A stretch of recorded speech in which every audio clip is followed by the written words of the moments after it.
Today is Monday, August 3rd, and this is a regular meeting of the Eugene Planning Commission. We have two items on our agenda today, so I just want to provide a little bit of framework. We're going to be working towards deliberating on the Shepherd Motors Metro Plan Amendment, Refinement Plan Amendment, and Zone Change. And we're going to dedicate 1 hour, no more, to that conversation. And if we have to carry that over, that's fine. I'm going to have Jeff start us out and provide some context for some of the questions that you all had last week. And then following that, we will move into a work session on the urban reserves options. And we have Rebecca Gershow as and I'm guessing a couple of other staff folks. I see Thea and Sophie on here. So we'll have the staff from Eugene joining us to present some information about that. And let's see, I just want to remind everybody not to use the chat function. I don't think it's actually, oh, well, it is there. So not using the chat function for today. We want to make sure to keep all of our communications transparent and out in the public. So if you can, keep your camera on if you're a member of the Planning Commission, and then also just try not to use that chat function. And then the only other thing I will mention that is today we are not going to be doing public comment. And because of that, we know that there may be folks who want to chime in and share some thoughts on the urban reserves planning process prior to making any decisions. And so we will most likely be carrying that conversation over for action at the next meeting, which will be August 17th. So with that said, I'm going to go ahead and let Jeff get us started. I don't think I missed anything. If I did, please feel free to let me know. Q, I'll handle as usual. For commissioners, just go ahead and raise your hand. I can see those. And let me know if you wish to ask a question when it comes up. So for now, I'm going to hand it over to Jeff and put myself on mute. Cool. Thank you, Commissioner, and good morning to everyone else. So just for context, we're talking about the Metro Plan Amendment, the Willikinzie Area Plan Amendment, and the concurrent zone change for the Shepherd Motors Eugene Audi project. And so that's changing those plan designations from campus industrial to light medium industrial, and then a zone change from E1 campus employment to E2 mixed use employment. So I'm going to go, at the public hearing last week, I shared the, what we're calling kind of a crosswalk of allowable uses, which I'm going to share right now, which is what I entered into the record in an attempt to kind of highlight the change in uses that would occur through this proposal. And so I gave you this extremely wonderfully complicated highlighted table that is an attempt to summarize it. One thing I really wanted to note is the fact that in this table, I use different colors. Sorry, I'm pointing over here, which is where my screen is, so that's why I'm doing that. I talk with my hands. The green color means something that went from being not permitted to just outright permitted within the E2 zone. So the change would result in that just being a permitted use. Now, the orange color, which is the second one down, is identifying a change in use, but there's special use limitations that apply. And I'm going to talk about that one first because it's really important. And I'm actually going to scroll right to where that code section is that applies in most cases.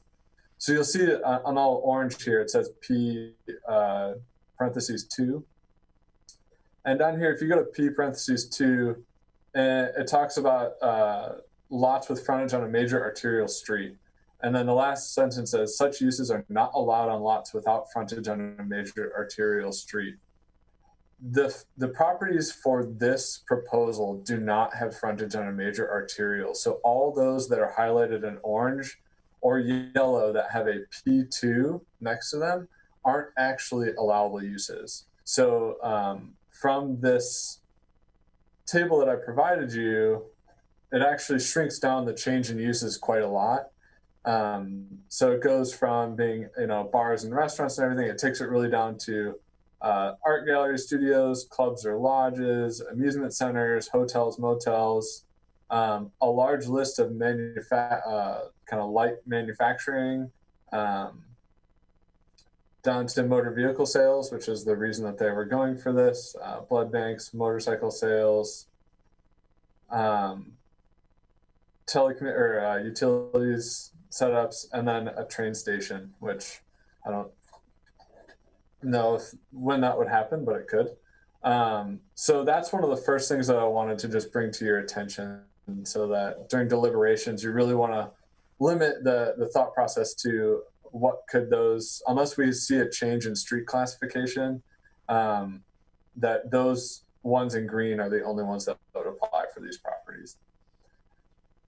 So that being said, another question we had at last week's meeting was what standards are in place to act as a buffer between the adjacent residential uses and the proposed E2 zoning.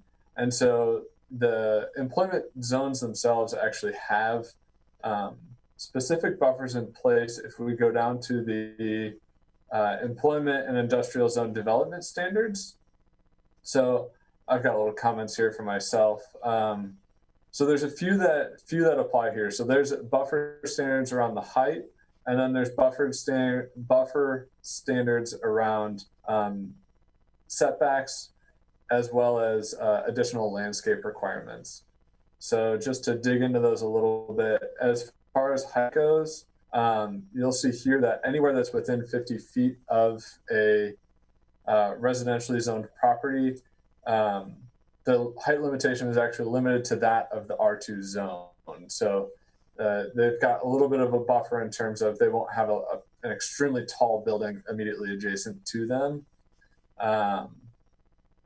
The next one down is looking at some of those landscape standards. So you can see that in E2 zones, they shall have landscaping that is at least 10 feet in width and complies with the high screen standard. So that's a full screen through either vegetation or a wall that is a minimum of 6 feet in height. And so that's required for all those areas that are immediately adjacent to the residential property. And then the last one is related to outdoor storage and outdoor merchandise display. So this is something that's actually really specific to the employment and industrial zone. You can see here that when adjacent to a residential area, you've got that high screen standard for any outdoor storage that's occurring, and you have outdoor display, which is actually not allowed directly adjacent to the residentially zoned property. So just for a little bit of context here, when it comes to motor vehicles, outdoor storage would be those vehicles that are parked somewhere that's not accessible to customers. They're essentially like being serviced or maintained in some way. And outdoor merchandise display would be cars that are for sale, meant to be accessed by people, like traditionally walking around on the car lot. And so you can see here, so those cars would be not allowed adjacent to the public or to the residentially zoned lots. And then the any outdoor storage would have to have at least that high screen landscaping around it to really kind of provide that buffer from those uses. And so that's kind of a really quick breakdown of those buffer standards. I'm gonna stop sharing my screen here. And I think the last question I'll answer really quickly is just, I know Commissioner Borowski had asked about development within that area. Just from a really cursory glance, the VA is the only thing that's kind of it's across the street, across Chad from this project. That's the only thing that was really developed up in that E1 area since that happened. So, but I didn't perform like a full analysis or anything of those properties.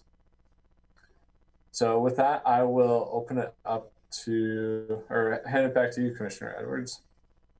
All right, I would like to open it up to questions of commissioners. If you have specific questions on anything that came up the public hearing. I am looking really quickly for a question that I had. Wait a minute, I'm in the wrong agenda. Commissioner Fragla has her hand raised, so I'll go to you first because I'm looking for what my question is here.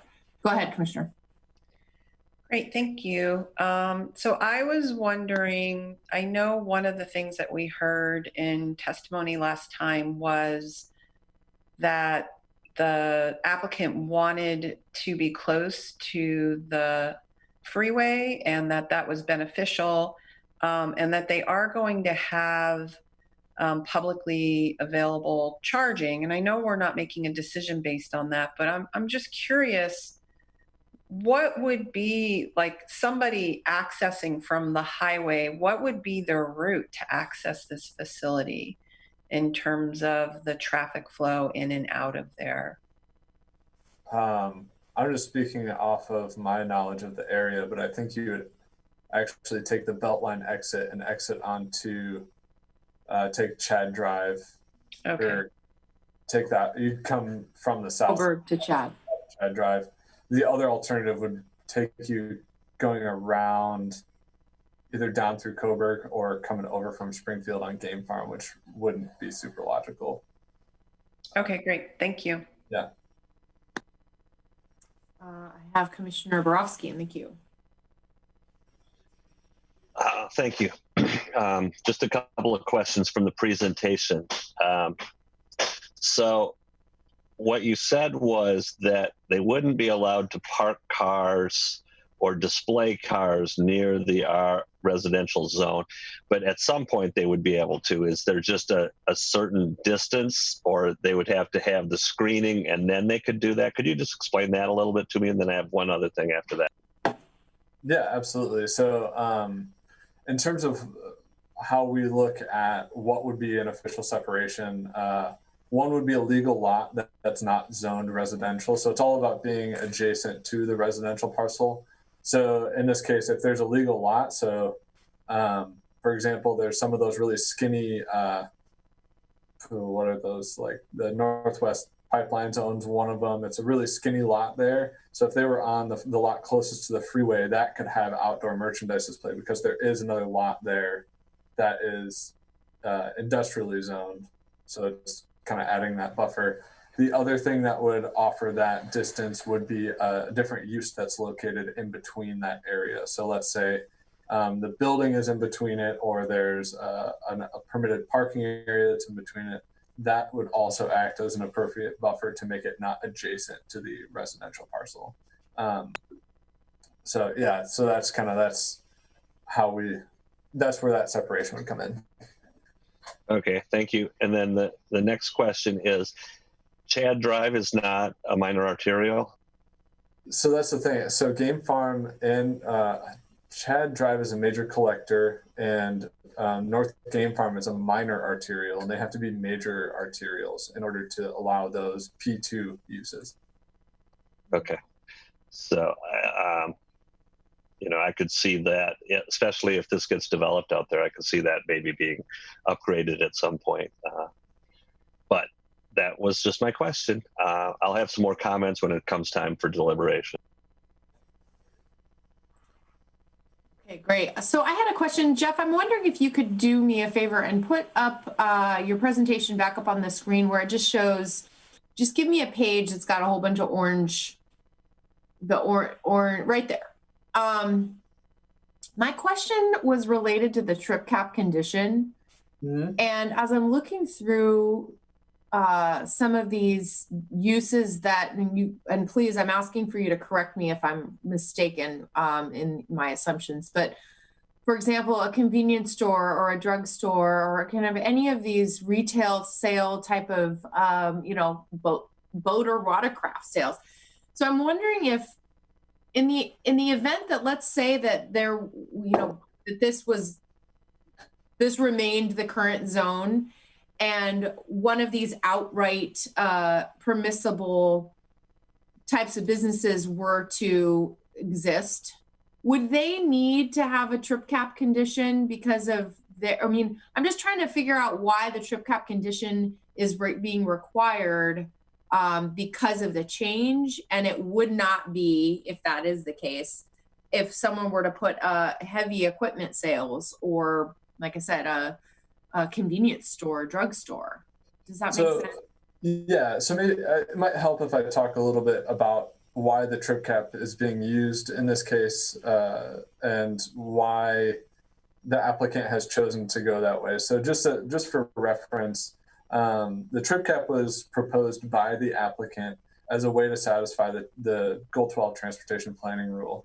And one of the reasons that someone might do that is, one, their anticipated use, maybe they say, my anticipated use isn't going to go beyond that. So going through the work and cost associated with the transportation planning rule analysis, they might say, let's just forego that cost and that whole analysis. We'll offer this trip cap since we're going to be able to operate underneath that anyways. And that satisfies the transportation planning rule. Because I think they also recognize that at some time in the future, if they develop their property and it's going to be adding 100 or more peak hour trips, they're going to trigger a TIA, a transportation impact analysis anyway. So it's like, I could see them looking at it as a way to just say, you know what, let's just satisfy this rule so we can move forward. We don't need more than 231 trips anyways. And Okay. It's just one way to meet that standard, that transportation planning rule. Okay. And so then the only other question along that topic that I would have is, are they anticipating that the calculations that they're able to make are specific to what is generated by that particular business, or will they accidentally be counting cars that might be going a different way to get to Gateway Mall, for example, like I do? One of the things that they did to get that number 231 is they hired Chris Clemo to do essentially a traffic impact analysis for what would be the maximum build out in the E1, right? So they said, if we put a big office building, which is one of the things that generates the most traffic for the E1 zone, and during that there's peak hour trips generated by that use, but there's also pass by trips. And so these pass by trips, they rule those out because they want to know the ones that are actually generated through that process. And so that is one of the components of that transportation analysis that they perform through that process. And also that part of that analysis is going to come into play later when they likely have to do the traffic impact analysis as well. So like there's kind of two layers here to our under mitigating the potential impacts to the traffic. And Okay. Yeah, no, that makes sense. That answers my question. So thank you. You can take your screen off if you want. Okay, I can't see let's see, do I have any? I have Commissioner Beeson in the queue. Go ahead, Commissioner. Get myself unmuted. Thank you. I guess a question, maybe it's a comment, and I want you guys, the city staff, to check me. I had questions about trip cap also and got, I think, pretty well settled on that. There was a question raised at the last meeting about potential issue around the lighting. There's a couple more of those, and I think I know we're not making a decision based on any specific proposal from Shepherd's. I understand that. I guess what I want to clarify, or my understanding on process, if we go through and we approve this amendment and Shepherd's comes back with a more detailed design and they go into the permit process with the city, all of those sorts of questions, whether it's the lighting and the screening for the lighting or requirements or stormwater runoff or trip cap or whatever, all of that stuff will come forward in detail in the permitting process, and people in the community or interested citizens would have opportunity then to talk about that more. Is that right?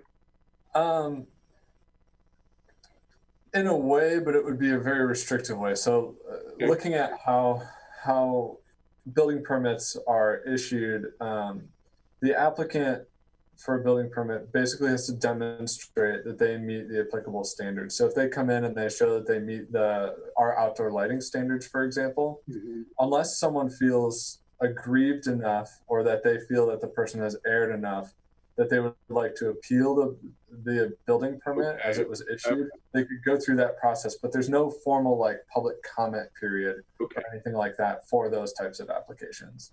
Okay. Okay. Now I recall that from some others, so I understand. Okay. Commissioner Fragola, back to you.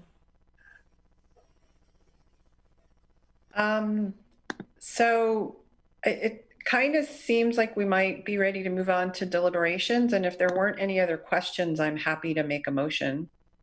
I believe, did Commissioner Borowski have one more question? Yep, I see Commissioner Borowski in there. Let's let him ask his question and then we can, if you have a motion, we can have you.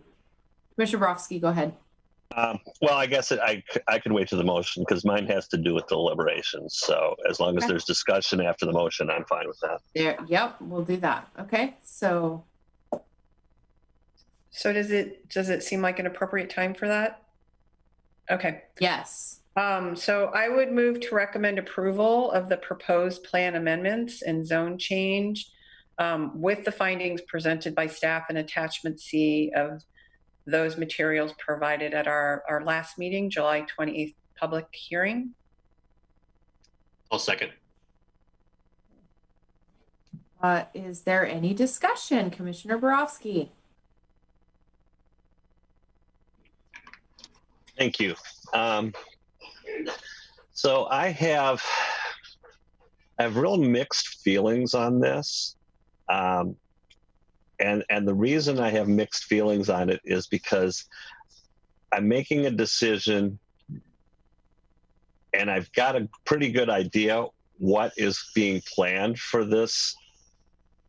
these parcels, but I'm really not supposed to take that into consideration when making this decision. And so then with that being the case, I have to go and look at the permitted uses that would be allowed in this place. So for me, I think that what's being proposed or might be proposed is an appropriate use for this. However, I would not feel that a lumber mill would be appropriate use for this, and that would be permitted. I don't feel that a gypsum or concrete plant would be appropriate for this site, and that would be outright permitted. So there's a lot of things that would be permitted on this site if we were to make this amendment. And so that's my quandary, because I know what's proposed to be planned there, but that doesn't mean that that's what's going to be put there. And if we change the zoning and change the area plan, there's a lot of things that are outright permitted that I would not vote for. If somebody came to me with this and said, I want to put a chip plant there, I would say, absolutely, that's not appropriate. And that is something that would be allowed. So I need to be swayed on this, because I know it's an appropriate use if what is being put forward there, but I don't know how I can vote for it knowing that it may or may not go forward. So that's my quandary. Okay, fair enough. Does anybody else have any? Because we have a motion and a second on the table, so that's kind of where we're at. Commissioner Beeson, go ahead.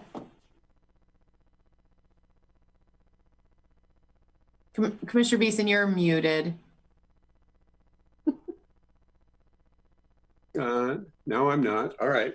I'm wondering if staff could speak to what Commissioner Borowski raised. I guess I'd struggle with the same thing. And I just, in terms of a a sawmill or a chip plant or whatever else he was listing there being allowed outright.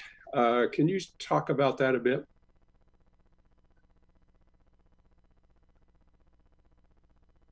I mean, is that just, are there any caveats to that or any qualifications to that, or? I mean, beyond, so just to respond to your question, like looking at the use list that I provided earlier, those uses would be manufacturing uses. If you look at those are what would be permitted, and the industrial development standards would be the things that would provide some of the mitigation. But you know, the only other mitigation practice would be some of the noise restrictions associated with stuff, but generally speaking, those uses are allowed as Commissioner Borowski identified. So going back to my previous question, if this thing went forward and Shepherd didn't go forward and somebody came forth with a proposal like that, they could go into the permit process, and people who had issue with that would have to go through an appeal process. I'm making a lot of assumptions, I know. I don't mean to. That's correct. That's yeah, kind of what we're saying. The appeal would have to be based on meeting the applicable development standards, which it's assumed that they could probably design something to do so. Okay. Thanks.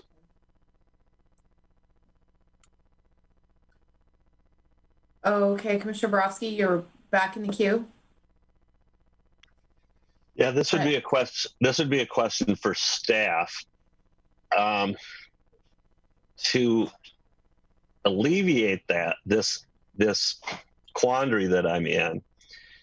If the development were to not happen, could the city reinstitute a plan and change the zoning back? What would the process for that be? So that if this development doesn't go forward as is presented, because again, I feel absolutely fine with the what we've been presented with and the testimony that we've heard. But for some reason, if that doesn't go back, is there an opportunity for the city to rezone it to E1?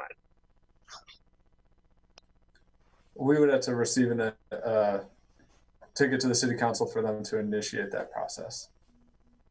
So essentially, if we felt so inclined, I believe, and Gabriel Alyssa could correct me if I'm incorrect in this, but I think the Planning Commission could recommend that we take something to the city council for initiation. But that would be the process to do so. It had to be city initiated. So as a follow-up question, because I have the exact same question, like what would be the process if the proposed use does not happen, and in order to mitigate potential uses, I would agree there are some uses that I would definitely not find suitable based on what would be allowable, outright. The process would have to be initiated either by an applicant that's looking to rezone it back, or is there a process that either the Planning Commission or some other entity that's not necessarily looking to develop the site could initiate that could change the zoning back? I'm just kind of curious. We would have to follow this same process, the same amendment process. It would just be city initiated as opposed to privately initiated, unless one of the landowners decides they want to go back.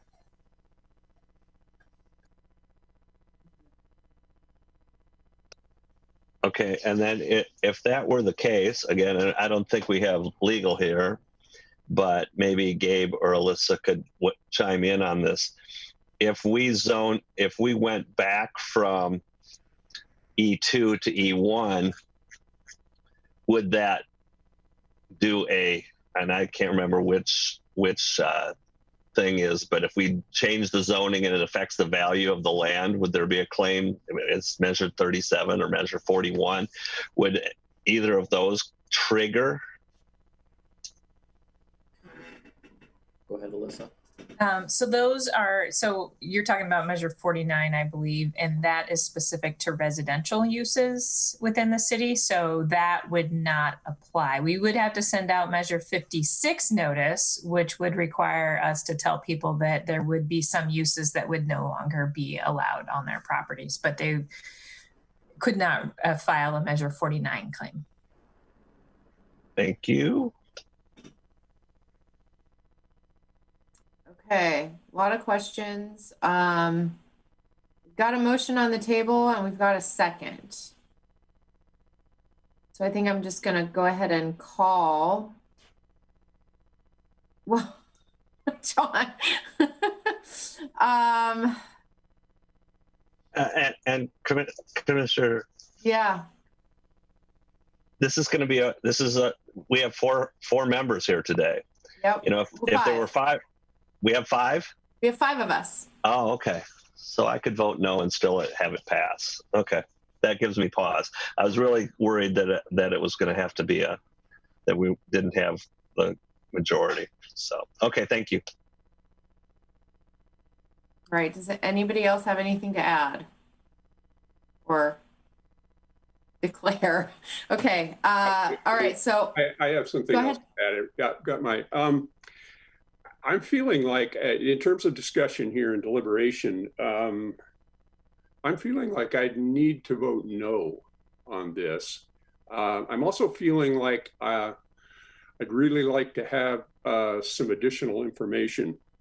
I think staff has done a good job of trying to address the questions we've just raised.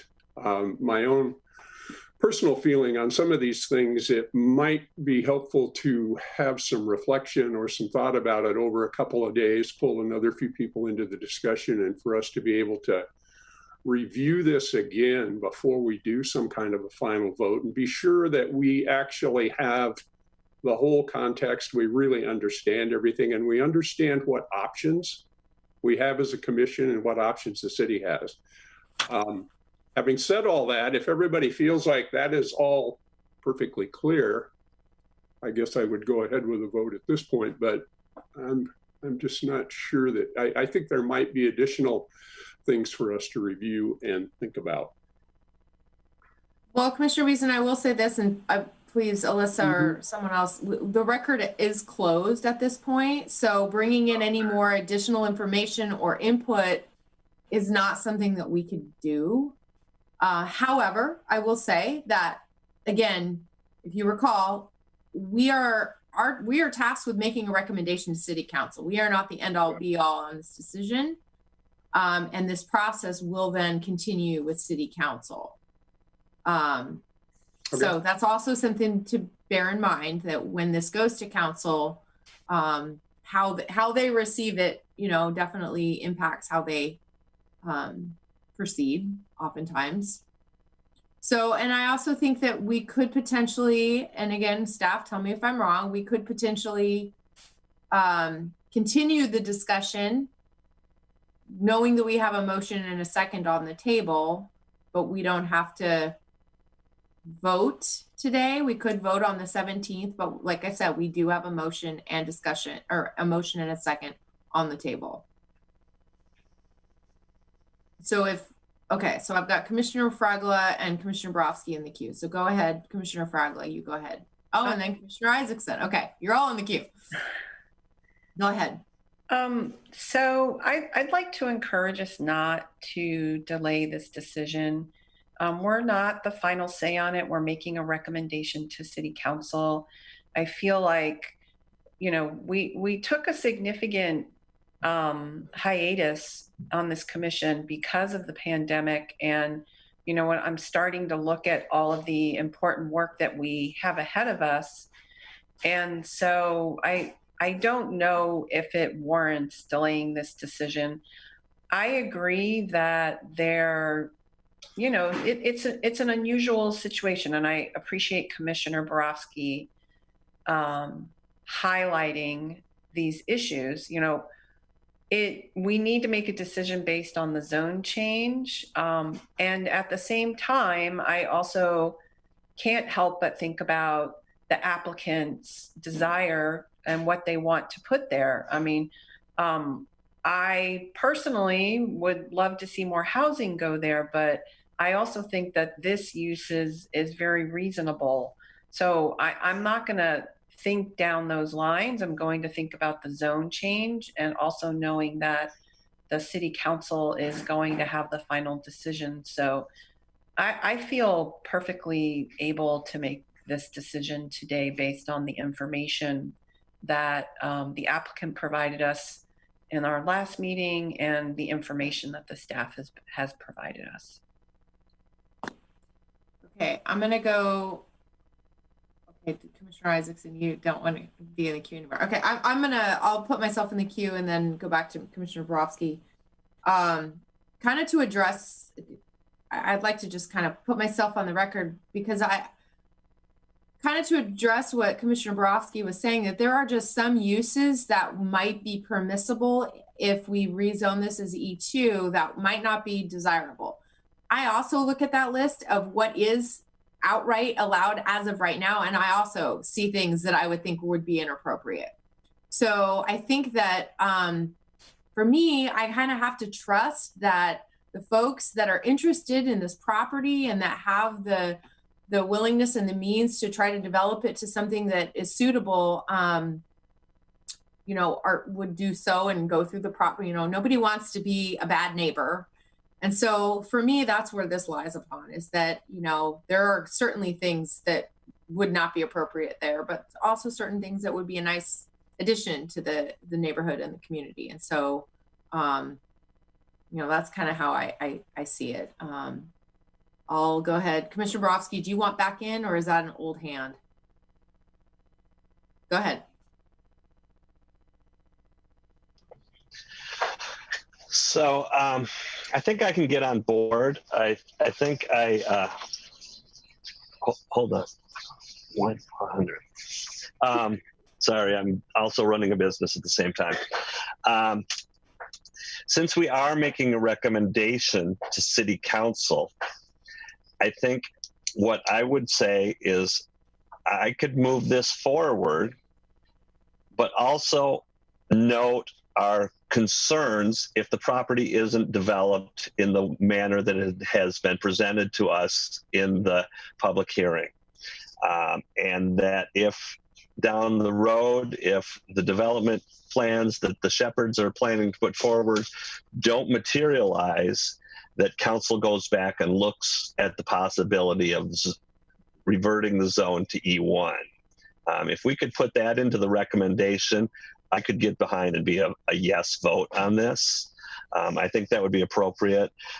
You know, the city council is going to look at this, and they're not going to look into it as deeply as we do, and they're not expected to. That's our job, is to look into it deeply and make a recommendation. So if that could be part of our recommendation, I can be on board with a vote of yes. Otherwise, I still am probably a yes, but I would have concerns. So that's where I'm at. So could that potentially be a friendly amendment to our motion? I would accept it as a friendly amendment if that is tenable for, if staff thinks that makes it workable.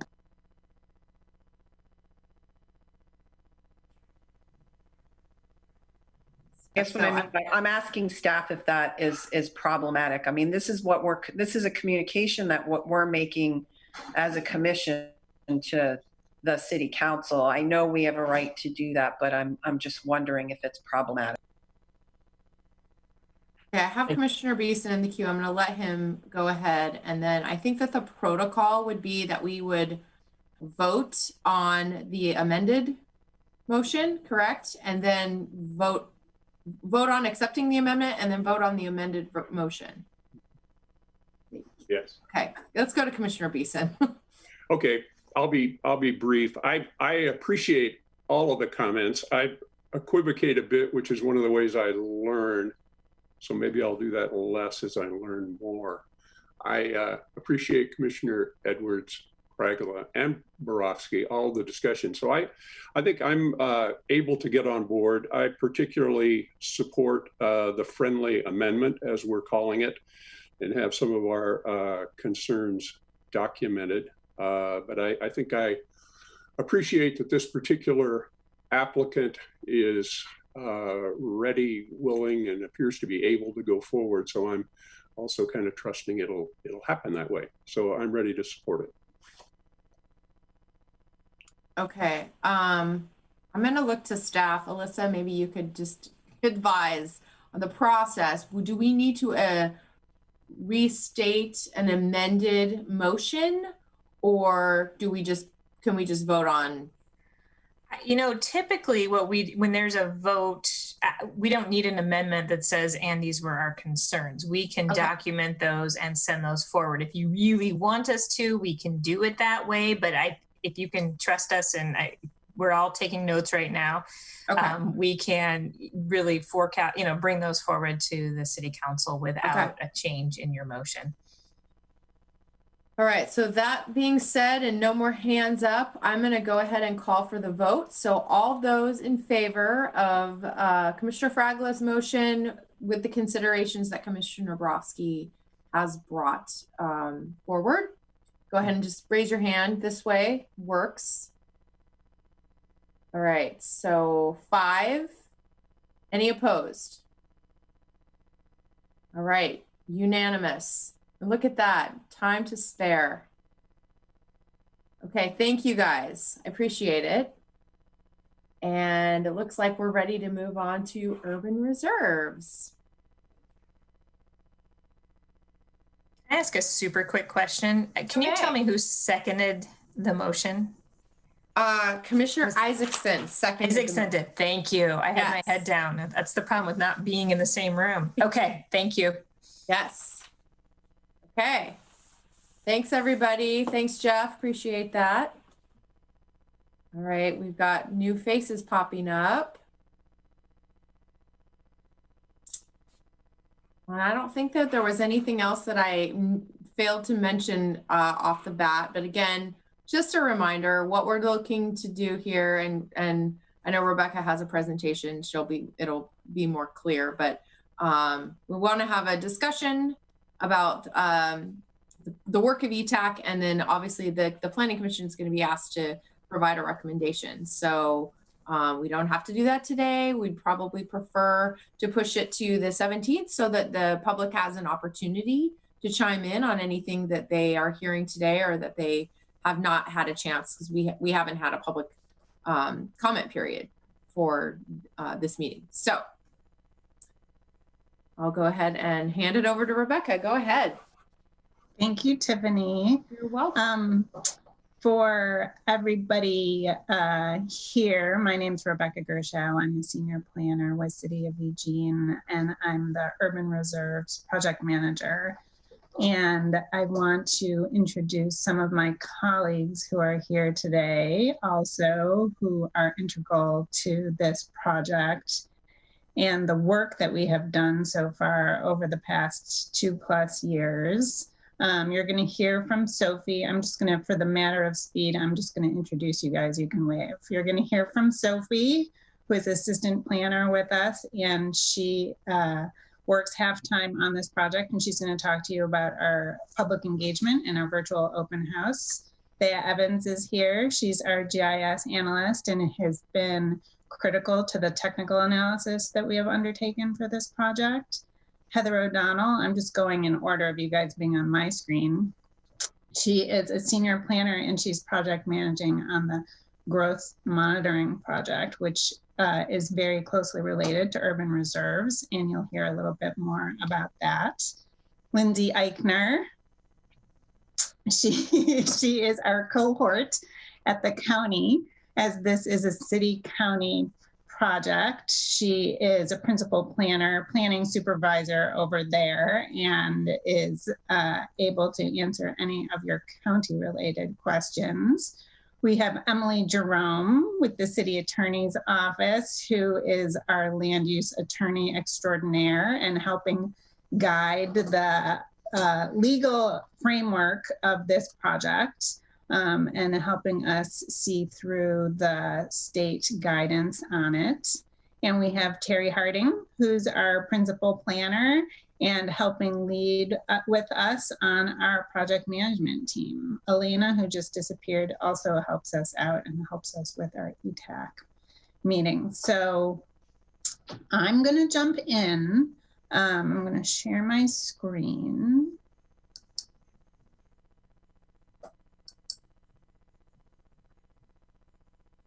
Let's see.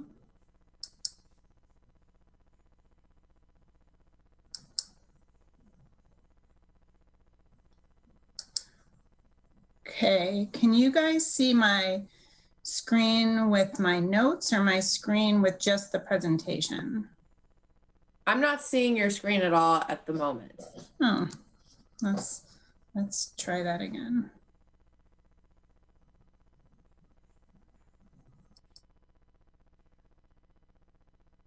Okay.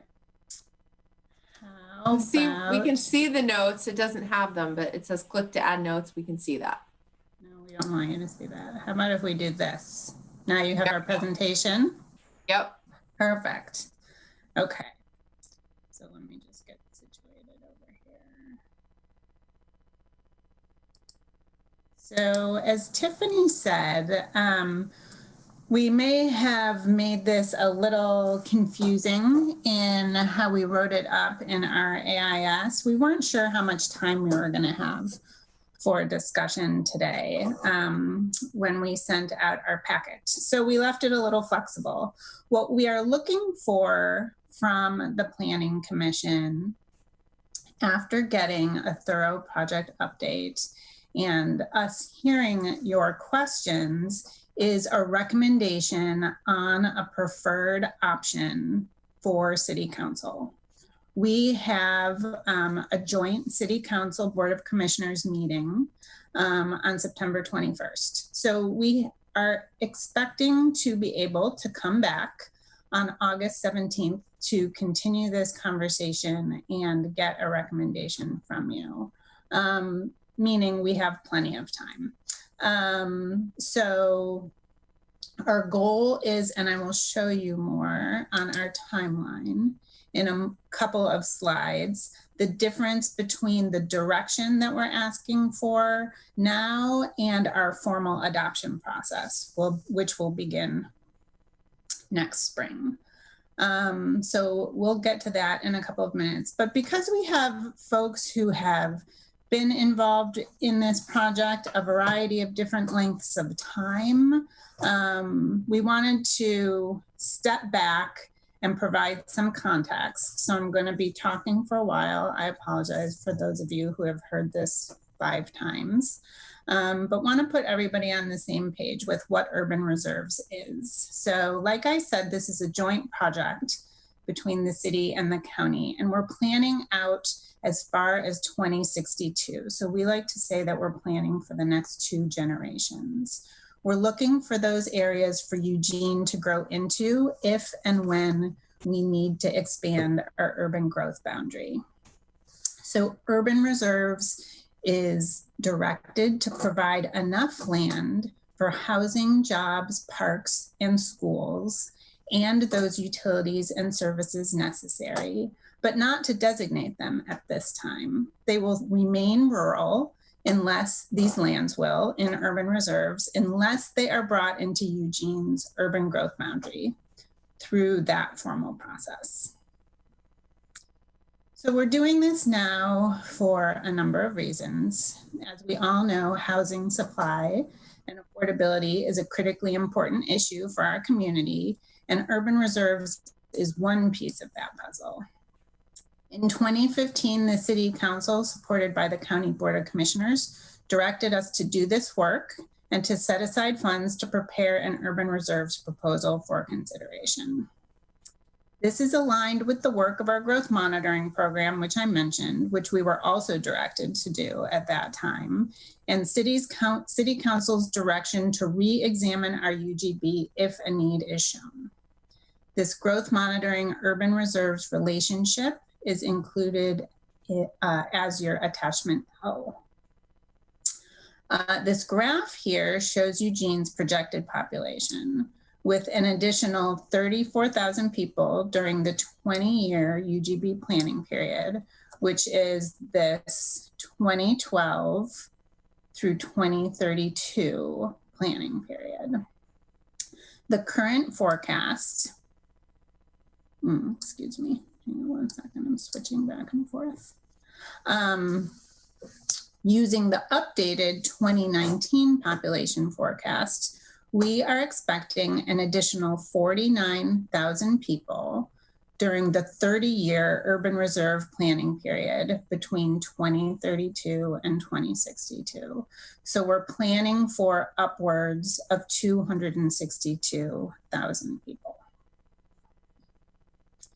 So this slide is just to note that it's not just the folks who are participating in this meeting, but this is a collaborative effort with a broad range of stakeholders, groups, and community participants involved. We couldn't do this by ourselves. This is attachment A in your packet. This shows the project's major phases in the middle. It's a little busy. We are here where it says we are here, close to wrapping up the option development phase. This timeline shows project committees, Planning Commission, Council Board of Commissioners meetings along the bottom, and other public engagement opportunities along the top. Throughout the project, we included a variety of different ways for the public to weigh in, including large open houses shown near the beginning of the project, smaller area-specific meetings as we focused in our analysis, and a month-long virtual open house, which Sophie will talk more about. The ETAC, shown here in this teal color, has met 17 times so far on urban reserves planning specifically. Our goal for the City Council and Board of Commissioners is to take action on a proposed urban reserves this fall, shown here. Following an agreed upon urban reserve area, we will proceed with the formal adoption process with the goal of adoption by next summer. We initially adjusted our schedule by about 4 months from our original goal due to the amount of analysis, technical review, and public process that's been needed with this project. Since the pandemic, our schedule has been adjusted again, primarily to provide a longer time frame for public input. So I'm going to walk through these 3 phases of our project: technical analysis, suitability analysis, and option development, to get us to the 4 options under consideration. Some of you have seen this slide before. The first step in identifying our land supply was establishing our study area. We did this 2 summers ago. The black line is the UGB, the blue dashed line is the metro plan boundary, and the red line is our study area. That includes almost 26,000 acres. So that's what we have been studying. Based on our suitability analysis, which I'll discuss in a few slides, we didn't initially have enough developable land for a 30-year urban reserve option. We needed additional land to consider, so our study area was expanded west around Highway 126 and Fisher Road to include then almost 26,000 acres of land to study. This study area addition was formalized last November after review and input from our ETAC, and about 130 property owners were notified in December. After setting the study area boundary, we analyzed the land within it.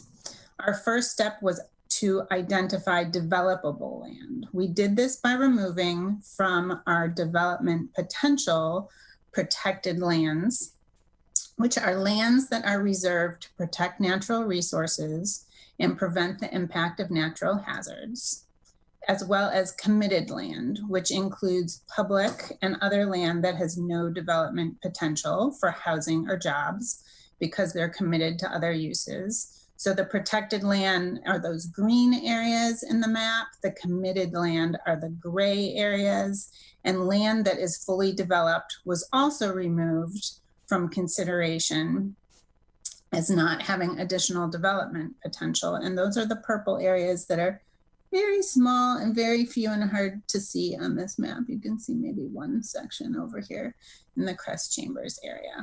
So the remaining 11,000 acres of land was considered developable in the study area, and those were classified as partially vacant and undeveloped properties. So this big dial shows the amount of growth that's projected between 2032 and 2062, like we talked about on that previous chart. It's another way to look at it. Because an important thing to point out is that the state allows us to decide on the size of urban reserves as long as it meets the needs of at least 10 years, but no more than 30 years of growth beyond the UGB planning period, which in our case is 2032. So how many years we plan for will affect both the size and location of our urban reserves. We've been talking about this 30-year urban reserve option. This means designating enough land to meet the needs of 30 years of growth beyond the UGB planning period, or out to 2062. This is equivalent to approximately 6,300 acres of land. If we plan for only 10 years of growth beyond 2032, that's an approximate land need of 25 acres. So these land need numbers include projections for homes, jobs, schools, and parks, as I noted before, and they are based on the latest population and unemployment forecasts. So our suitability analysis was the next piece in our technical, and it was the next piece in our analysis. It is the moving from our technical analysis, we're going from our quantitative more to our qualitative analysis of the land. So based on the technical analysis, we had about 11,000 acres of developable land, but we had to then determine whether they were suitable for urban reserves. So we developed this detailed suitability criteria, which is linked to in your packet, based on the state-directed outline of analysis that we were following. We evaluated the remaining land in the study area for future urbanization, balancing these 4 criteria below. So we looked at things like, will this area be able to urbanize efficiently to meet our future land needs? Will this area allow for orderly and economic provision of public facilities and services? That's number 2. As part of that, we developed with our service providers a high level but quite detailed serviceability analysis, which is also linked in your packet. The services we studied included water, wastewater, stormwater, transportation, roads and transit, and fire and emergency protection. So number 3 is we evaluated the comparative economic, energy, social, and environmental impacts. This was used based on our triple bottom line criteria, and it was also reviewed by our triple bottom line sounding board. So some of those questions were things like, how would urbanization impact natural resources? To what extent would urbanization generate energy or climate burdens? How might urbanization in this area impact the most vulnerable and underserved groups? Those were some of the prompting questions in number 3. Number 4 looked at whether urbanization would be compatible with surrounding forest and agricultural uses. So this analysis was done by breaking down our study area into these 18 sub-areas that you can see on this map here. And it's also included in your packet as attachment D. These sub-areas were developed for analysis purposes only. They looked at also the connections between each other. They aren't hard boundaries in any way. They were simply for analysis purposes. It was a very iterative process, as our ETAC members will tell you. We initially removed over half of the developable land as unsuitable for urban reserves. 5,400 acres were remaining, which was not quite enough for a 30-year urban reserve option. We specifically had direction from council and an interest from the Board of Commissioners in seeing a 30-year option. So that's when we added the Fisher Road sub-area, as I discussed before, into our study area and evaluated that for suitability. Let's see.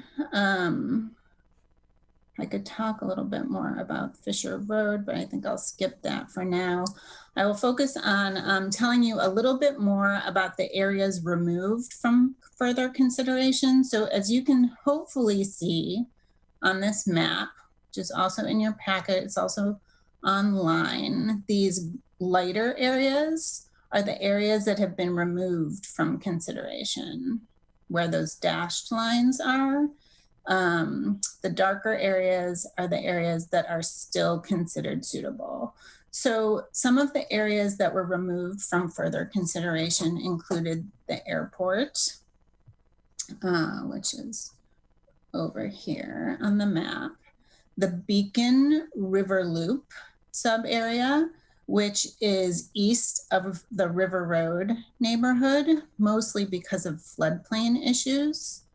Most of the airport south and Mackenzie, which is adjacent to the Mackenzie River, and the game farm sub area, which is the northeast corner of our study area. Those were all removed, mostly due to significant floodplain and flood hazard areas in those sub areas. All of South Willamette, Fox Hollow sub area, and all of the Dillard sub-areas were removed due to steep slopes, high elevation, landslide and fire hazards, and access issues and serviceability issues, very difficult to serve.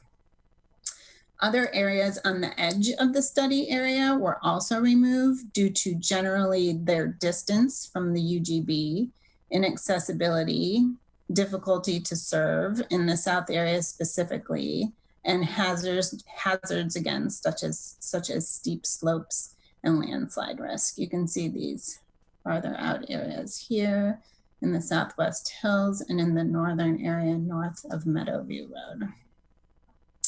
So based on the land identified as suitable for urban reserves, we had about 350 acres in excess of our 30-year land need. And we took this information to the public in January. As I showed you on that timeline before, we held 3 study area open houses out in or near our study area at 3 different locations, had about 125 participants, and heard from folks, shared with them our suitability analysis, and answered questions. Starting in February, we, after the public meetings, we started developing these options for consideration based on the land that was considered suitable, that was remaining in the study area. The project management team developed 8 preliminary options for discussion and refinement. We got input from the ETAC in early March, and then COVID hit. So a lot of what we had been planning on doing got stretched out. we had been planning, maybe stealing Sophie's thunder, we had been planning open houses in April, but instead we worked internally to refine those options to 4, got additional input from the ETAC in May, started moving towards getting ready for our virtual open house, and went out with that to get public input, and also got a recommendation from the ETAC. So, according to our order of analysis, here is how we are allowed to select suitable land for urban reserves. This, again, these darker areas are the land that's still suitable for urban reserves. These brown areas are our exception areas. Those are the first lands that we can consider for urban reserves. They're lands already planned for rural residential, commercial, or industrial, or land that's not set aside for farming or forestry. So those are the first ones we can consider. The second are the marginal lands. These are the gold lands. They have marginal value for farming and forestry. And as you can tell, the goal is to keep the lower priority lands, the lands that are most valuable for farms and forests. And so those are the last lands that are brought in. And those are these green, or green with diagonal hash marks on them, agricultural land or forest land. So in all of the options we're going to show you, we've included all of the exception areas, the brown, and all of the gold marginal land, because there's only 1,200 acres of those. So we need to bring in all of them. So the focus then turned to our farm and forest resource land and how we evaluate that land to bring into urban reserves. So this map shows our land classification system for agricultural and forest resource land. What we did was we combined both agricultural and forest soil capability and productivity into 6 different classifications for analysis purposes. So this is how the state directs us to do this analysis. We didn't make it up. But Thea did show it, I think, quite beautifully on these maps, where the class 1 soil is the highest capability soil in the most productive land. So that's the class 1, the yellow that you see. The class 6 is the lowest capability, least productive land. That is the purple. So again, this is for agricultural and forest land. So the lower the soil capability or less productive land, that was selected first for urban reserves. And we worked our way up so that for the larger urban reserve options, there's more high value soil and productive land included. There is some flexibility for topography and serviceability when we are selecting urban reserves, but we can't just pick and choose which areas we like to bring into urban reserves. That's sort of the bottom line takeaway here. So here's the part that you've been waiting for. You saw all of those detailed maps. Now this is a very rolled up, summarized version. Like I said, we have 4 different options. A 30-year option, a 10-year option, and 2 in between that take our agricultural land into consideration. I've got 4 different slides for each of them that show different levels of detail. This is the high-level version. It's from our story map. It shows the green land is the land that is included in this option, and the red is the land that's excluded. You will see these red areas increasing as we continue through the options. I want to point out, so we've got pros and cons for each option. I want to point out a little explanation of the average residential capacity numbers that we have here. These numbers are based on past development trends, as well as the size, slope, and elevation of the properties included in each option. So you will see them change depending on what type of land is included in each option. This option has the highest potential average residential capacity, estimated at 5.1 dwelling units per acre, because it has the most land and the most largest, flattest parcels. So the pros of this option, the 30-year, which is the largest, is that it meets our growth needs for the longest time, and it has the highest average residential capacity. However, it does use the most resource land, farm and forest land, of all the options, and thereby it limits protections on those lands. So I'm not going to spend a lot of time on these. I'm just going to, because you have these slides, we sent them to you, but I'm just going to sort of explain the difference. These focused on the lands that, the suitable lands that we were removing from consideration. So this red area here is this red area here. So it shows you what the underlying type of land is in those areas that we pulled out from consideration for the 30-year option. So you can see it's primarily class 1 and class 2, the two highest land classifications for agricultural land, with a little bit of rural residential land in the farthest north area, as well as a large chunk of committed land, which is owned by Metro Wastewater Management Commission. This next slide shows you just the area that is remaining in this option.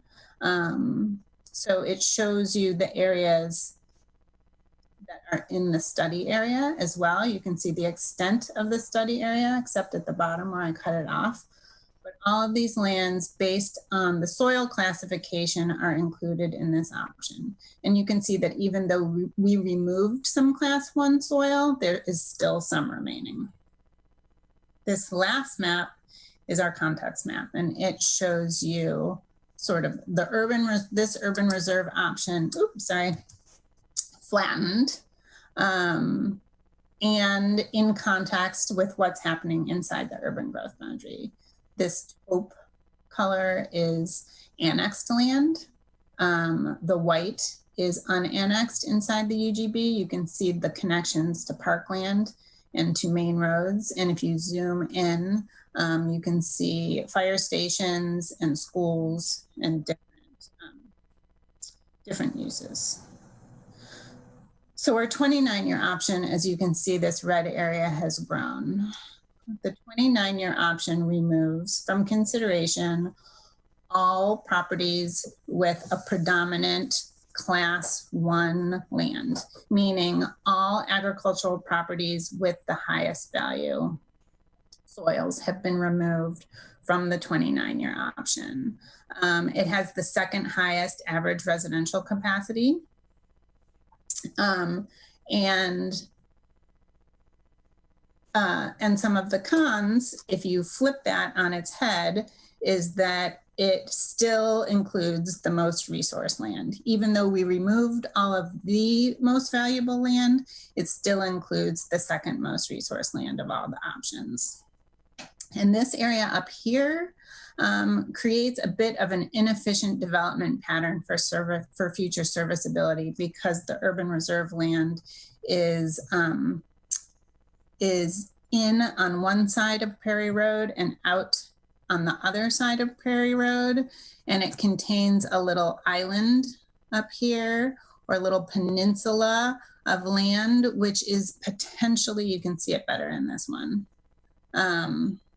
which is potentially difficult for future urbanization and maybe more expensive and less likely to actually develop. it's even easier to see on here. You can see how there is land in the urban reserve on one side of Prairie, out over here, because what we focused on in this option is removing all of that yellow class 1 land. So we have kept in some of the lower value class 2 properties. And I can come back to any of these, but I'm going to get through them first. So the 27-year option, as you can see, this red area is growing again, removes the highest value farmland and additional properties immediately adjacent with higher value soils. So it includes enough land to meet 27 years of growth, and it excludes those predominant class 1 properties and adjacent class 2. So the first and second most productive land or highest value soils. And that's all agricultural land in that northern area there. So we protect more class 2 land with this option than with the 39-year, the 30-year or 29-year option. It's got a more logical future development pattern. It doesn't leave those pieces hanging up here that may provide for difficult serviceability. However, it does remove a large area of easy to serve suitable land from potential future urbanization. This area here ranked as the easiest to serve of all of the areas within the study area as part of our analysis and work with the service providers. And our capacity assumptions have dropped. So we're assuming 4.85 dwelling units per acre for future capacity. Again, this is the area that we have removed from further consideration. You can see some of the detail on here, and the green again are some of those protected lands. So in this case, it's floodplain. And then this again shows the farm and forest land classification that's remaining in this option. And this shows the context map with the 27-year option where we have removed class 1 and adjacent class 2 land. The last option that we have included is the 10-year option. So by law, it's the smallest urban reserve option allowed. It provides the least land in the future for urban growth boundary expansion, and it also preserves the most farm and forest land. However, the scattered pattern of properties, as you can see, limits opportunities for efficient and cost-effective future neighborhoods. We have, on the other hand, preserved all of the farm and forest land except for the very lowest value, which is that class 6 land, which I'll show you here. You can see, you can see it better on this one, that the purple is that class 6 land.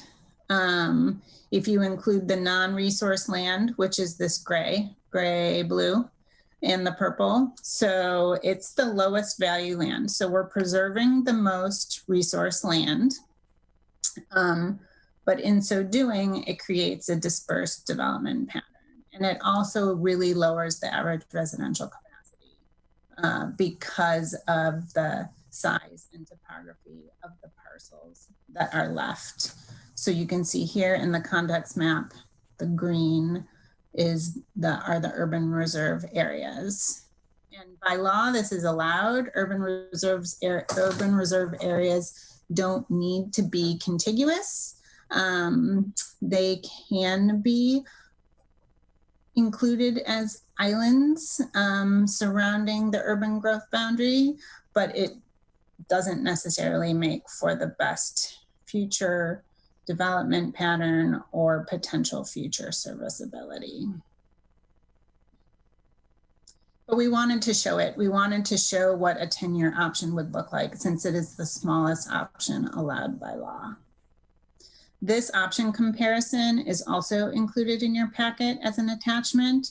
It quickly shows the type of developable land that's included in each option, the acreage, what we removed, what types of land we've included, and the different average estimated residential capacity for each. Okay, excellent. I'm going to stop talking and I'm going to let Sophie do some talking, and then we're going to hear from you all. So Sophie, I'll still control the slideshow for you. Cool. Thank you. So as Rebecca said, back in March, staff was preparing for a series of large in-person open house events to share the Urban Reserve's options for public review and feedback. When COVID-19 changed the way we work, we had to adapt our public outreach. Our goal was to notify property owners and residents within the entire study area and involve folks inside the urban growth boundary too. Ultimately, our engagement shifted mostly online and was primarily hosted on the city's Engage Eugene platform. It included a video, a GIS story map, 4 reorganized FAQs, an interactive Q&A feature, signups for virtual office hours with staff, high-resolution downloadable maps, and a survey. Our outreach included 2 postcards mailed to residents and property owners in the study area, using virtual newsletters that reached thousands, emails to neighborhood associations, stakeholders, decision makers, neighboring cities, and interested parties, a Facebook event and Facebook posts that were cross-posted by other city departments, and more. All of the postcards mailed included an acknowledgement that not everyone has equal access to the internet and listed staff contact information. This allowed staff to mail outreach materials to anyone that was unable to access our online materials. All right, we can move forward. Here's a screenshot of the Urban Reserve's options story map. You've already seen a few. It walks users through the state mandated process and all the work we've done so far. Here, the map is showing some areas determined unsuitable for future urbanization. The area in red represents the areas prone to flooding. You can advance. The story map then walks users through each of the options, as Rebecca just did for you. It includes the ability for users to search for addresses and see if their property is included in the option. Additionally, each option has high-level pros and cons, which we also shared with you. All of our project materials directed folks to the story map to browse and learn about the process before taking the survey. So, a completely virtual public outreach process is a new thing for the planning team. The combination of mailing postcards, using social media, virtual newsletters, and emails led to a lot of visitors to the Engage Eugene page. In the month the survey was live, we saw over 1,300 visitors to the Urban Reserve's open house, 870 visitors to the story map, and 210 completed surveys. The graph on this slide shows the increases in traffic to the Engage Eugene page during our outreach efforts. Because the virtual outreach process was new and during a pandemic, we closely monitored engagement numbers to ensure that the process was reaching as many people as possible. In January, our 3 open house events had about 125 people in attendance. The January open house events were advertised in postcards sent to all residents and property owners within the study area, virtual newsletters, and emails to stakeholders, so pretty similar. But as the graph shows, we received even more participation during the virtual open house with 210 survey responses and over 1,300 open house visitors. So, who did we hear from? Over a third of our survey takers either lived or owned property within the study area, and about 60% did not live or own property within the study area. This shows that our outreach reached folks inside and outside the urban growth boundary. So now we can get into the exciting part, the survey results. But before I begin reviewing the results, I would like to clarify that the responses are not statistically valid due to their numbers, but they do provide a snapshot of our community perspectives. So So I will review the options beginning with the largest option, the 30-year option. This option was the least supported, with 33.8% of respondents supporting the option. It was also the most opposed, with 50% of respondents opposing the option. Feedback about the 30-year option was that it did not preserve enough Class 1 and Class 2 soils. And then there is the 29-year option, which had 36.6% of respondents supporting the option and 43.3% of respondents opposing the option. There was no specific feedback about the 29-year option. And then the 27-year option was the most supported option, with 47.6% of respondents supporting the option. It was also the least opposed, with 31.9% of the respondents opposing the option. Feedback included that it provided a desirable longer-term planning horizon while at the same time preserving Class 1 and Class 2 soils. And lastly, there's the 10-year option. It had 35.3% of respondents supporting the option and 49% of respondents opposing the option. Feedback included that the option preserved the most soils, but had a shorter planning horizon that would not provide an efficient development for future land patterns. So to sum it all up, here's a graph showing the support for each of the options. As I mentioned, the 27-year option was the most supported and the 30-year option was the least supported. Then here's a graph showing neutrality for each of the options. The 27-year option was the most neutral and the 10-year option was the least neutral. And finally, here's a graph showing opposition for each of the options. The 30-year option was the most opposed and the 27-year option was the least opposed. The survey included optional short answer questions asking for specific feedback on each of the options. The most prevalent feedback by far was respondents' desire to preserve farmland. 83 responses mentioned farmland preservation, which was more than half of the overall comments. Other comments included support for a longer-term planning horizon, wanting to build more densely before expanding out, and the connection to climate change. Back to you, Rebecca. Thank you, Sophie.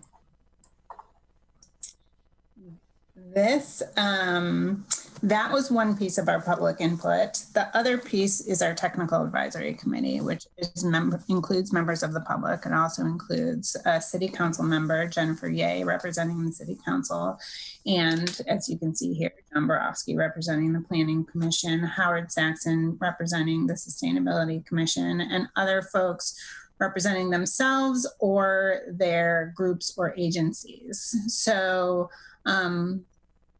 we worked with the ETAC on refining these options and also asked them for a recommendation to staff. So they advised staff on the technical aspects of urban reserves and growth monitoring. So they split their motion into two pieces. And the first was that they support the urban reserves analysis as technically sound. That was passed by a vote of 11 thumbs up and 1 thumb sideways, representing reservation or concern. The 1 thumb sideways was from our representative from Thousand Friends of Oregon, who wishes that our capacity assumptions could include House Bill 2001 considerations, to paraphrase. We also had a second motion from the ETAC identifying their preferred urban reserve option as the 27-year option, which preserves Class 1 and adjacent Class 2 land, identified also as option 3, with the acknowledgement that the year range is an estimate based on current population forecasts and existing land use code.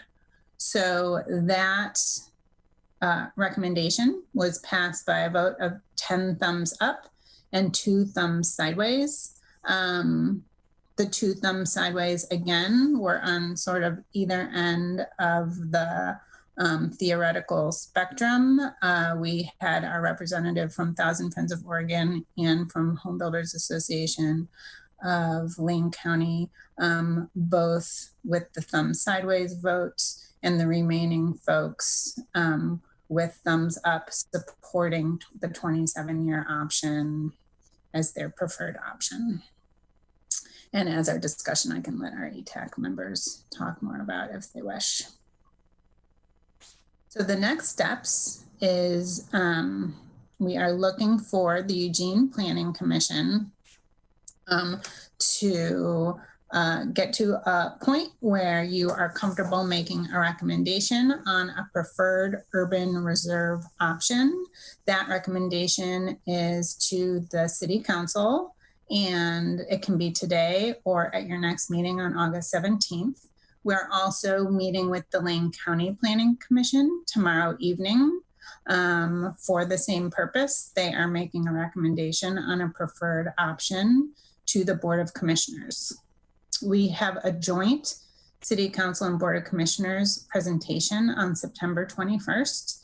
And then we have separate meetings for deliberation and direction on a preferred urban reserve option on October 12th and October 13th. After we get direction on a preferred urban reserve option, we can move forward with the adoption process. So we can put together a formal adoption package, including findings and a regulatory framework from the county and IGAs, and bring back the formal adoption package to the planning commissions and the board and the City Council, hopefully beginning in the spring, depending on when we get direction from folks. And now I'm going to stop talking and stop screen sharing and open it up for questions. Thank you for your kind listening. Thank you both. Let's see, I don't have anybody in the queue yet, but okay, so I do have Commissioner Fragola. Go ahead, Commissioner Fragola. So I am curious how this planning process includes and takes into consideration efforts to create higher density within the urban growth boundary. Sure. So I just bumped my table.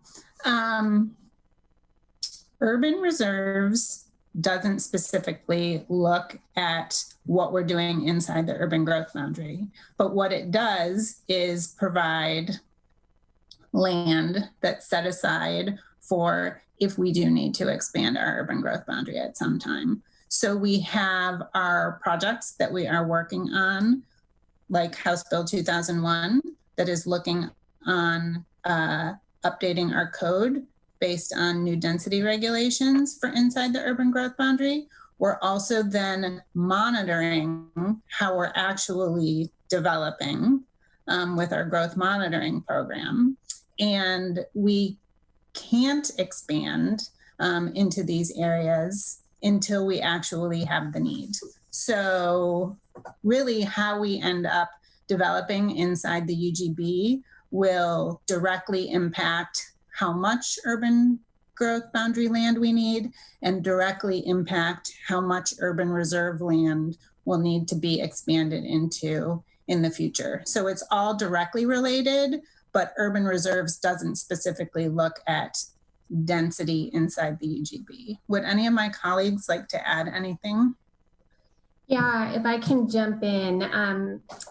Rebecca included as attachment L of your packet a kind of diagram that we put together that shows how growth monitoring and urban reserves, and then in between there, what we call efficiency measures and development incentives, how that all flows together. So we're doing growth monitoring. We figure out if we're on track for what we assumed before with the urban growth boundary adoption package.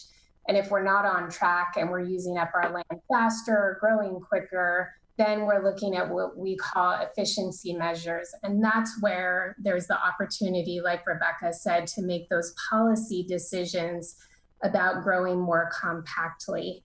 And then those decisions help determine whether or not we need to go into the urban reserves to expand, and if so, how much.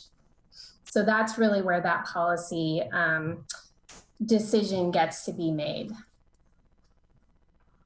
Here's that attachment. I was just slow to getting to it. It shows our growth monitoring process here and how that feeds into our UGB analysis. Excuse me, the efficiency measures and development incentives that Heather mentioned, and then whether we need to expand into urban reserves or whether we need to go back to monitoring.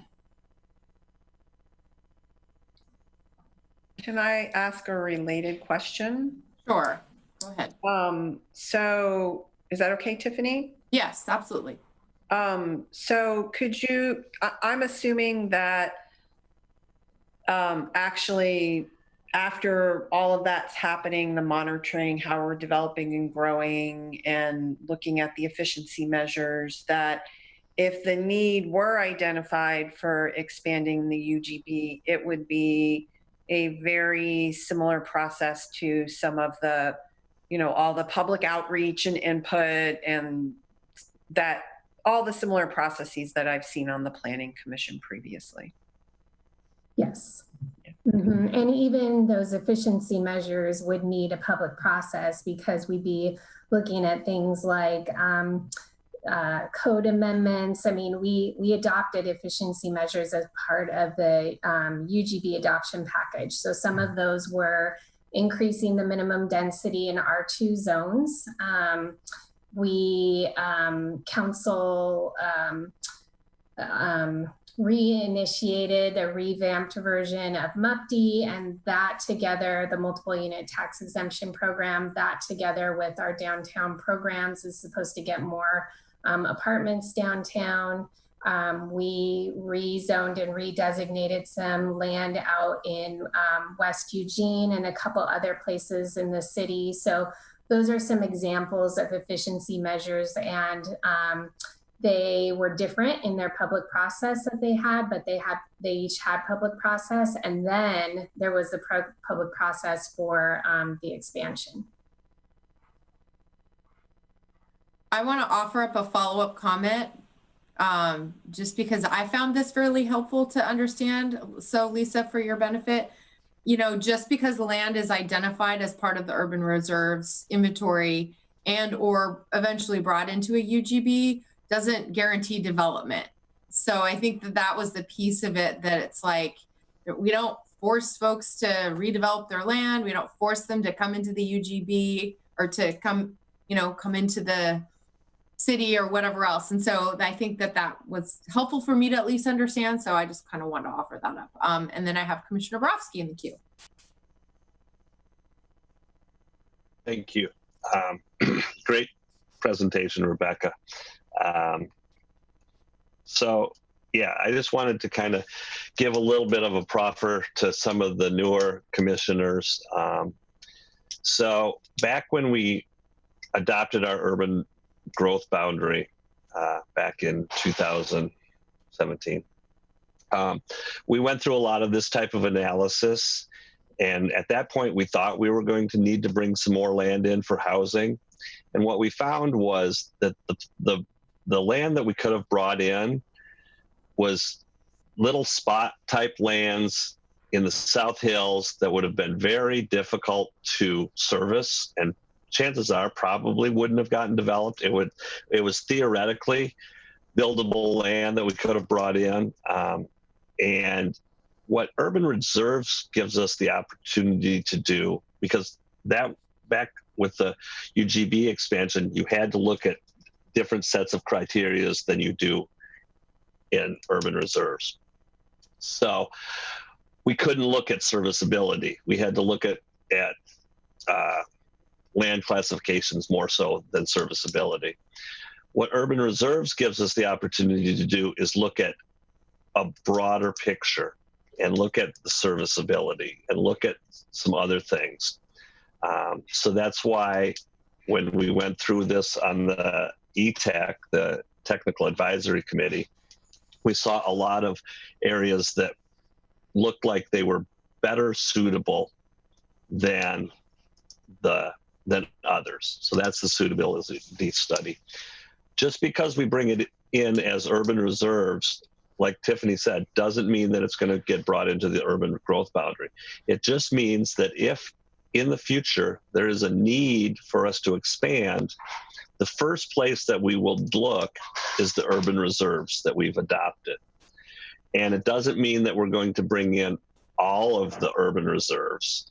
If we did an analysis and it said we needed 400 acres as opposed to 6,700 acres, we could look at all of the urban reserve areas that we've identified, and then pick or then council, and it's not us, but council would be the final arbiters of that, could pick which ones they felt was the most appropriate area to move into. The other thing that we talked about a lot at the ETAC was the farm and forest lands. And what we heard from a lot was the people out River Road and wanting to make sure to try to protect those areas. By doing the 27-year option, which takes out all the class 1 and class 2 soils, which were predominantly north of town and in that area, those wouldn't be looked at in a future urban growth boundary expansion if the urban reserves were adopted at the 27-year or the 10-year one. So that almost is like a rural protection agency is what I like to think of it as, because we wouldn't look at those. We would be looking at all of the other ones, but those would not be able to look at because we have urban reserves. So that's just a little bit of a kind of how we got here from a planning commissioner's view. I have sat on the ETAC along with Commissioner Edwards, and also was on the, what was it called before it was ETAC? It was the TRG. Yeah, TRG, technical. So that was the preamble to this when we were looking at the urban reserve or the urban growth boundary expansion. So just kind of, that's where we're at. Okay, I have Commissioner Fragala again, and then Commissioner Beeson. Okay. Thank you for those clarifications, commissioners. I did understand those pieces, but I'm really interested in the relationship between how we develop more densely and how that is being taken into consideration with the urban reserves. But those were really helpful frames. Thank you. So I am really curious, why was the area around the airport removed? I heard some good explanations about some of those areas in the north being removed and some of those areas in the south. Why was the airport removed, airport area? So I was looking to see which map I should bring up.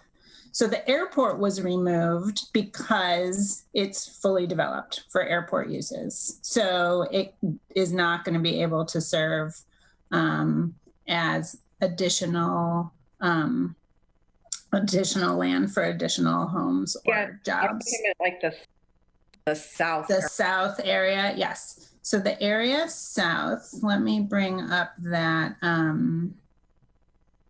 my suitable lands map again and share that with you.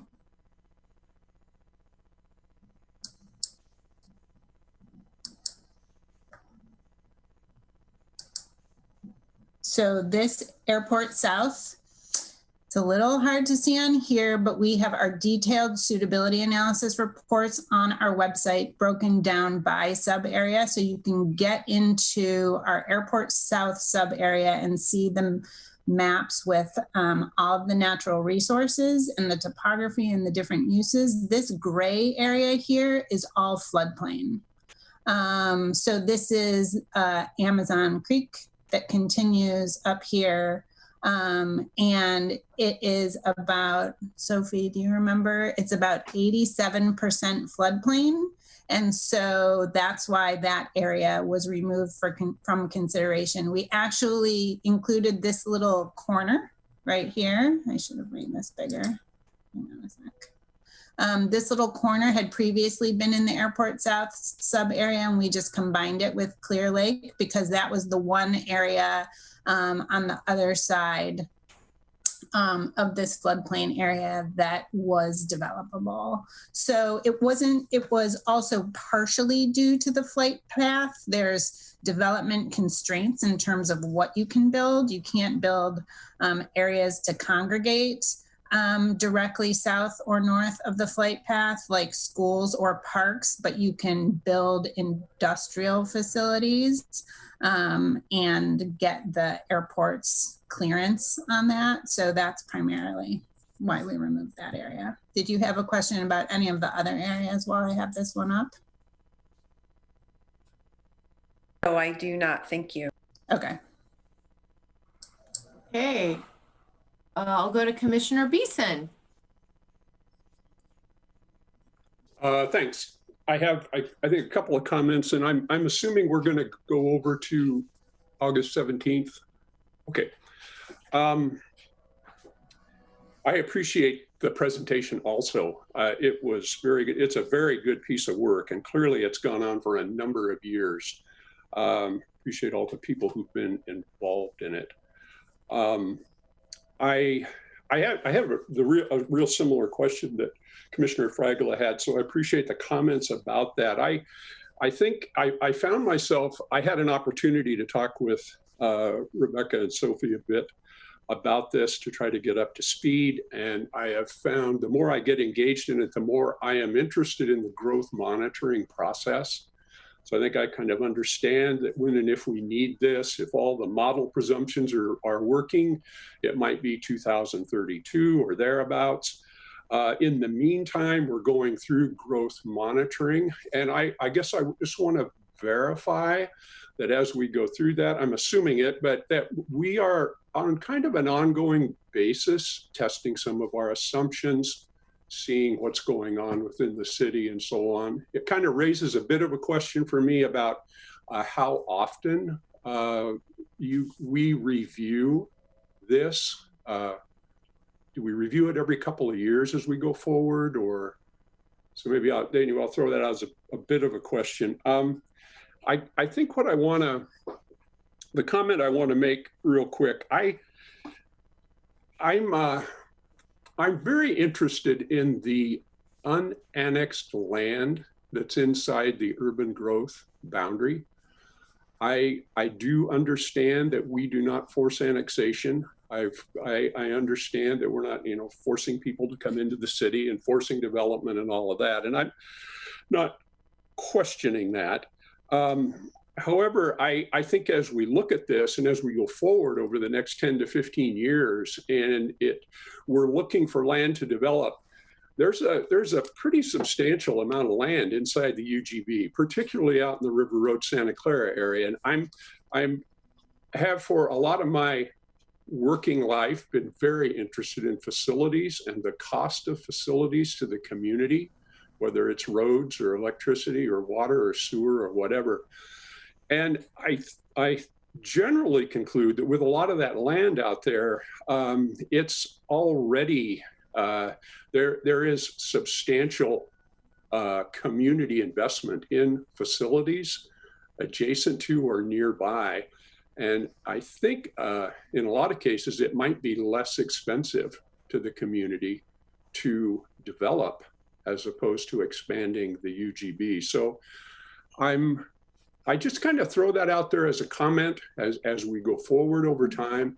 I'm kind of curious how that's all sort of looked at and kind of I guess melded into the growth monitoring process, if you will. So I'll leave it. Yeah, I'm happy to jump in. Mm-hmm. Yeah. I'm happy to jump in. I'm going to work backwards from your questions and start with your question about annexed land. So Annexed land, unannexed land inside the urban growth boundary is already included in our buildable lands inventory because our population estimates and projections go out to the urban growth boundary. And so we need to count all of the land as if it were annexed all the way out to the urban growth boundary. We use the same methodology generally that urban reserves did, in that you don't count capacity on land that is protected. You don't count land that's owned by public institutions for housing. You don't count housing would happen on there, what we call committed land. So very similar methodology. That was intentional when we did urban reserves, that we used a very similar methodology. But yeah, rest assured, and this has come up a number of times, is that question of whether or not we are counting on the land that's unannexed inside the urban growth boundary for jobs and housing, and we are. Okay. We don't, yeah. So growth monitoring, you're gonna get an update on the growth monitoring program this fall. We had identified a date in October. We're now looking at early November.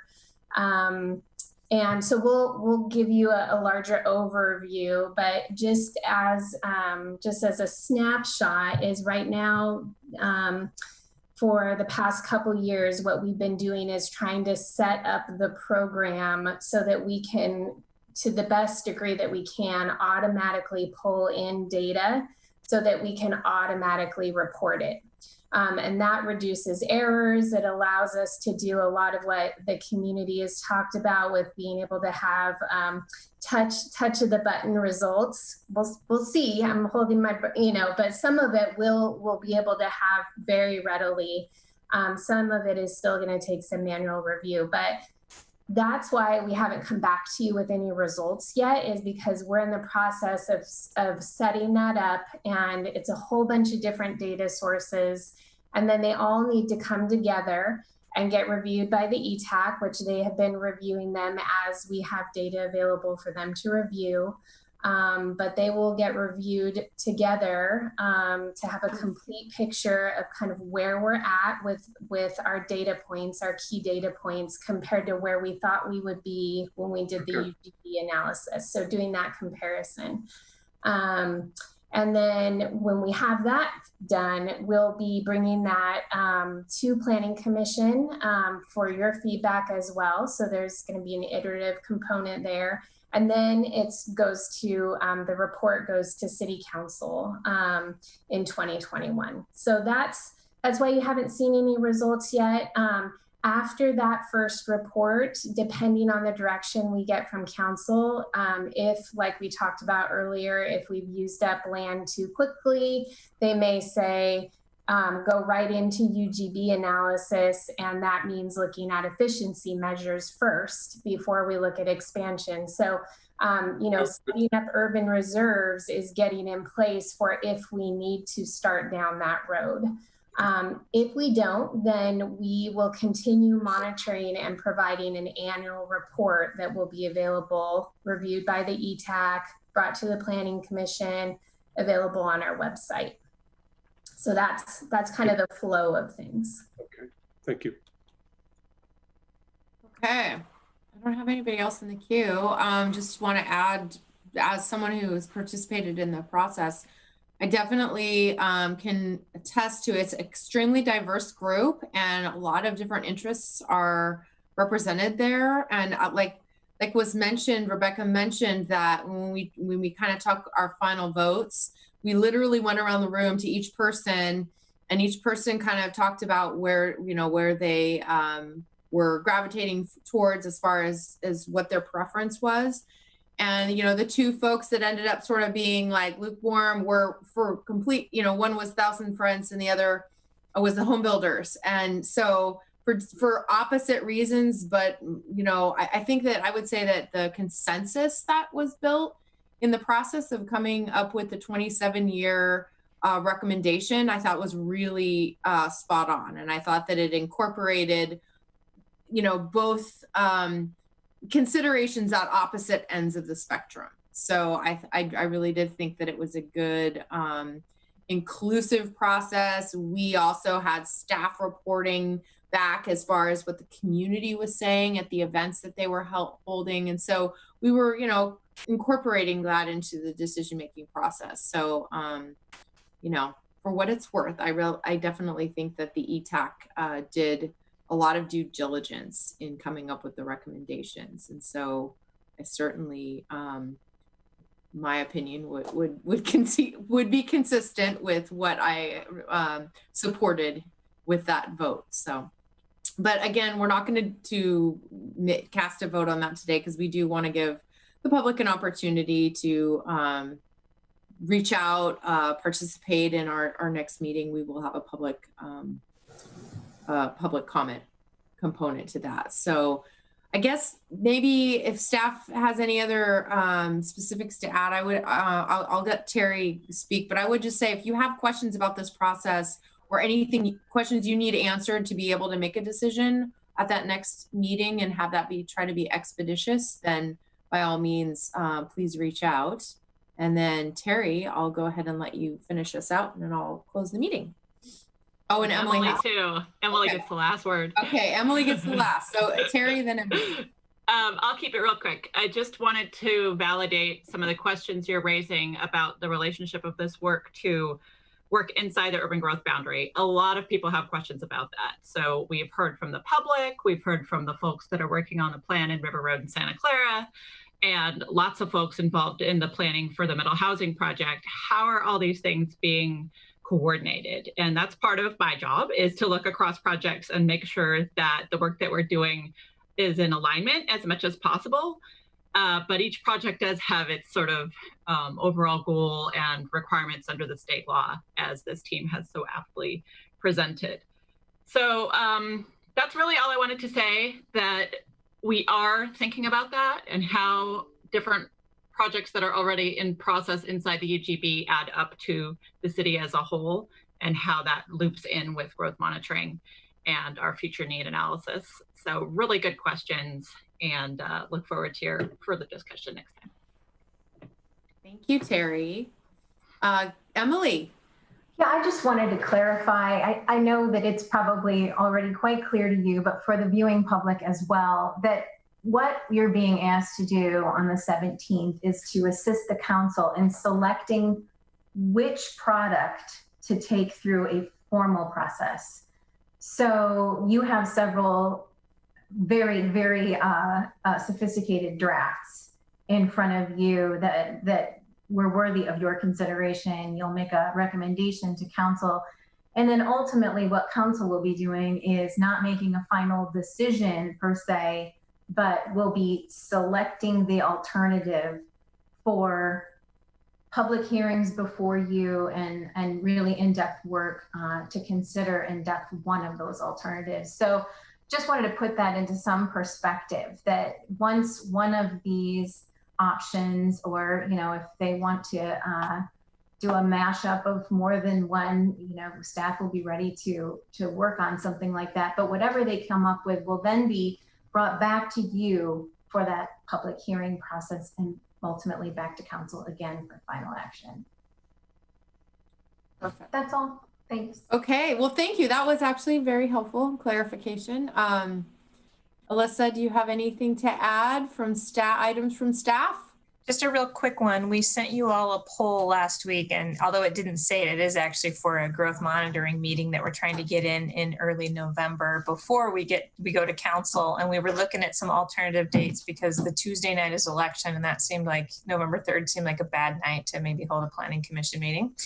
And then November 10th is the night before, the 11th is typically a holiday for folks. So we didn't really want you to have to work the night before a holiday either. So we were looking at both of those, one of those Mondays. So if you could all fill out that poll, that would be very helpful for us.